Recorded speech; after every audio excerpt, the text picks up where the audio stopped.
Top of the morning to you laddies, my name is Goldguard Whitey and welcome back to Streetball All-Stars. Alright, today guys we'll be talking about diving block.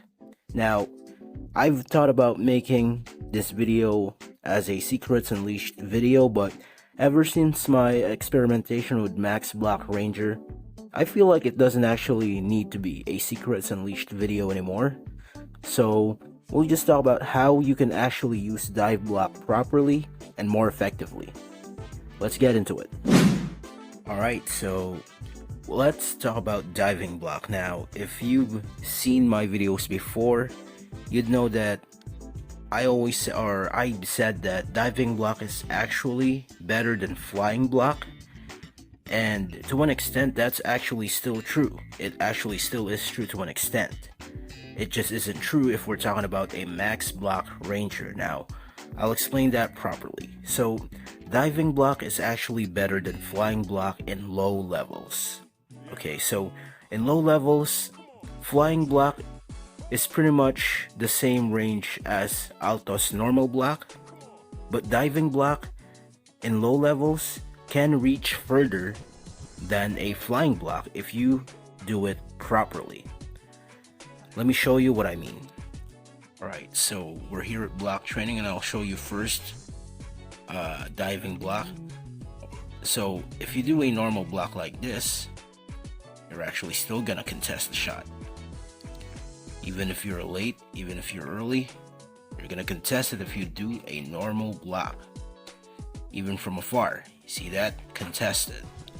But if you do a diving block, yeah, you're not gonna contest that shot. You need to block it to actually, stop the ball. You need to block it or else you're not actually gonna get a contest like this. See, wide open. So that was one of the main reasons why I thought diving block was actually useless. It's because it does that. Whereas, normal block, even if you're early, you're gonna get a contest. That's why I thought diving block was always useless. See? However, I found out something that's very important. So, firstly, again, we'll talk about flying block now, actually. We'll talk about flying block. So, from here, Alto can actually block the ball still, right? So, that's pretty far, right? That's pretty far, and Alto should be able to actually block that. Yeah. See, Alto can block the ball pretty far away, but it's not just pretty far away. This is flying block levels range right here. His normal blocking animation. It is a built-in flying block. You shouldn't be able to actually block from here, but you can, because Alto's normal jump animation, block animation, leaps forward. So it's like a mini flying block built in for Alto. See that?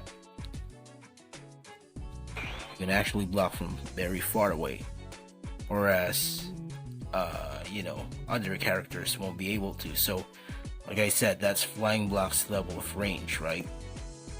Hold on. Sorry about that, too early. See, there you go. So you can actually block it because you have flying block. But that's not just it, right? So if you can already block flying block or the shot like a flying block with its normal block animation, Alto's normal block animation, why are you gonna want to actually get diving block, right? Why do you want to actually get it if you can already do it with its normal blocking animation? Well, let's go and look at why that is the case. So to put it simply, diving block just reaches further than flying block at low levels. So with diving block, what's really important here is your timing. If you know how to time your blocks, when you use diving block, you can actually reach the ball from a further distance than you will be able to actually reach it with a flying block. So what really is important here is just how you time your block. What you're going to want to do is to actually jump just when the enemy is about to actually reach his peak height and is about to release the ball. That's when you're gonna want to actually use diving block. You're not gonna want to use it too early. If you do, it's just gonna go through you. You're just not going to actually contest it either, and it's gonna be a wide open shot. And if you go too late, it's not gonna activate, and you're not gonna actually reach the ball in time, which again will just result in a wide open shot. So it is a bit of a gamble, but once you get the hang of actually using diving block, it is very, very effective, and you can actually reach the ball further than you will be able to actually reach it with a flying block at low levels, at about 140 block stat, or something lower than that. Diving block reaches further than flying block at low level stats, and that's the main reason that you're still gonna want to actually have diving block.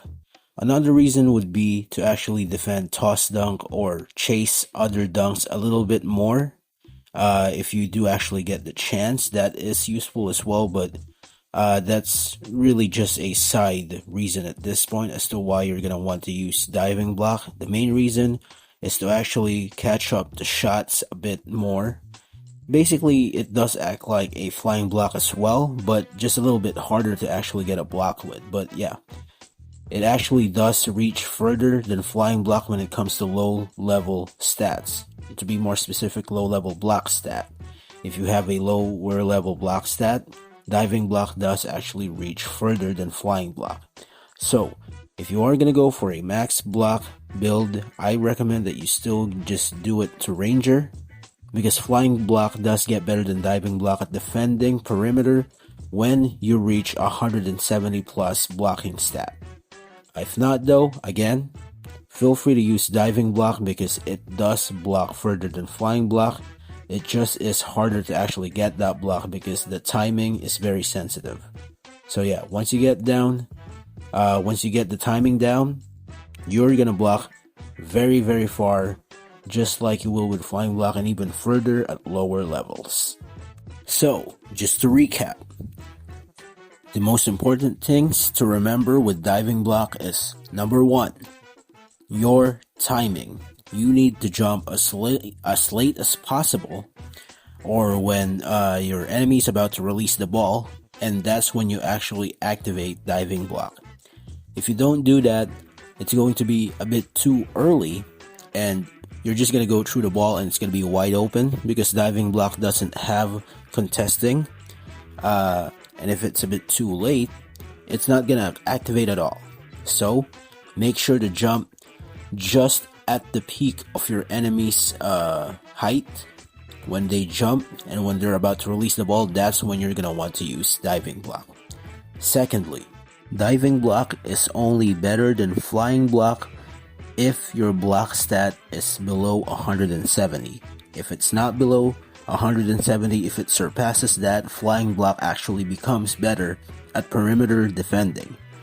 So make sure that if you are going to go for a diving block, you're not gonna go for a block build alto. You're better off with a pure power or hybrid of power and speed. You're gonna be way better with an alto like that than you are with a max block alto. So keep in mind, again, diving block is only better than flying block in perimeter defending if your block range or your block stat is below 170. Actually, that's the main reason why I didn't want to actually put this video on a Secrets Unleashed video anymore.